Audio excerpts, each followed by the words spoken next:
சிரிப்பு சேனல்களின் டிஆர்பி ரேட்டிங்கை குறைக்கும் மன்சூர் அலிகான்.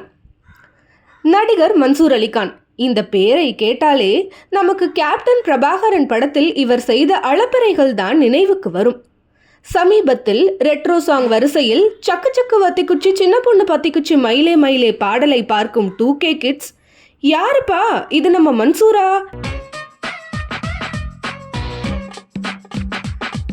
என்று வாயை பிளந்தார்கள். அந்த அளவிற்கு நடனத்தில் கலக்கி இருப்பார் மனுஷன்.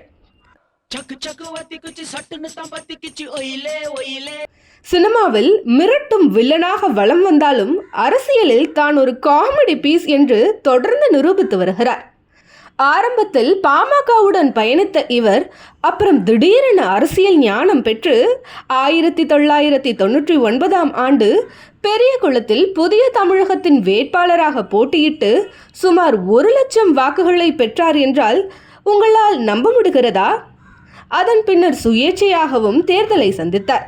பிறகு தமிழ் மீதும் தமிழர்கள் மீதும் தீராத பற்று கொண்டதால் நாம் தமிழர் கட்சியில் தன்னை இணைத்து கொண்டு 2019 தேர்தலில் தமிழ்நாட்டில் திண்டுக்கல்லில் நாம் தமிழர் கட்சி வேட்பாளராக போட்டியிட்டு வழக்கம் போல் டெபாசிட்டை இழந்தார். சில மாதங்களுக்கு முன்பு சென்னையில் பெய்த மழையின் போது படகில் சவாரி செய்து அரசாங்கத்தை விமர்சித்தார். கொஞ்ச காலம் சினிமாவில் தான் உண்டு தன் வேலை உண்டு என்று இருந்தார். என்ன இது, நம்ம பேர் எந்த பேப்பர்லையும் வரதில்லையே என்று நினைத்தாரோ என்னவோ, த்ரிஷாவுடன் லியோ படத்தில் பெட்ரூம் காட்சி மிஸ் ஆகிவிட்டது என ஆபாசமான முறையில் பேசி மீண்டும் லைம்லைட்டுக்கு வந்து பல எதிர்ப்புகளை சம்பாதித்தார். பிறகு அவர் எடுத்த சரக்கு என்ற படத்திற்கு போதை தலைக்கேறவே படம் படுத்தே விட்டது.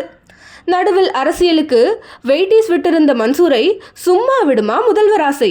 விளைவு தமிழ் தேசிய புலிகர் என்று லெட்டர் மன்னிக்கவும் கோடிக்கணக்கான உறுப்பினர்கள் கொண்ட அரசியல் கட்சியை உருவாக்கினார். இது ஒரு புறம் இருக்க, நாடாளுமன்ற தேர்தல் நெருங்கி வரும் நிலையில் அங்கீகாரம் பெற்று அரசியல் கட்சிகள் கூட்டணி பேச்சுவார்த்தையை தொடங்கியுள்ள நிலையில் அதிமுக கூட்டணி பேச்சுவார்த்தை குழு நிர்வாகிகளுடன் மன்சூர் அலிகான் சந்தித்து பேச்சுவார்த்தை நடத்தியதோடு கூட்டணியில் தனக்கு ஒரு தொகுதி ஒதுக்க வேண்டும் என்று கூறி சோசியல் மீடியாவில் ஏற்பட்டுள்ள கண்டென்ட் பற்றாக்குறையை தீர்த்தார். மேலும் தனது கட்சி 5 தொகுதிகளில் போட்டியிடும் என்று கூறியிருப்பது மற்ற அரசியல் கட்சிகளுக்கு கிளியை ஏற்படுத்தியுள்ளது. இப்படி ஒரு புறம் நம்ம மன்சூர் அடித்து ஆடிக்கொண்டிருக்க, வாய்க்கு வந்ததையெல்லாம் ஊடகங்களில் பேசிவிட்டு செல்கிறார் என்று காரணம் காட்டி அவரை கட்சியிலிருந்து நீக்க ஒருமனதாக முடிவு செய்தோம். இப்போதைக்கு பொதுச் செயலாளருக்கு அனைத்து அதிகாரமும் மாற்றப்பட்டுள்ளது என கூறி மன்சூர் தலையில் இடியை இறக்கினார்கள் தாதேபு கட்சியினர்.